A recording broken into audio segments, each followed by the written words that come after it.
حد يقول لي انا مش عارف انا نجحت ولا لا، انا ان شاء الله لما احقق 1 2 3 انا هوصل.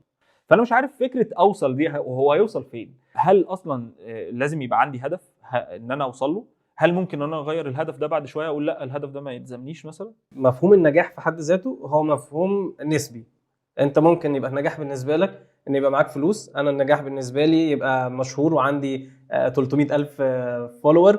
النجاح بالنسبه لحد تاني انه يبقى بيدي كواليتي تايم او افضل وقت بيقعدوا مع اولاده. فالنجاح كل واحد ممكن يبص له من ناحيه مختلفه. انا ببص له حته الحياه الطيبه، يعني ان الواحد يبقى عنده الويل بينج. ويل بينج ده يبقى معايا قدر كويس من الفلوس، قدر كويس من الاستقرار النفسي، ان انا مش قلقان على رزق بكره، وان الحمد لله ربنا مهديني كده، وان انا متاكد ان كل حاجه موجوده. ان انا اقضي وقت مع اسرتي دي اولويه بالنسبه لي. حلو قوي. مفيش فكره ان انا اسافر عشان يبقى معايا فلوس اكتر حلو بس جدا. انا سايب العيال في مصر. ده مفهوم انا ضده تماما.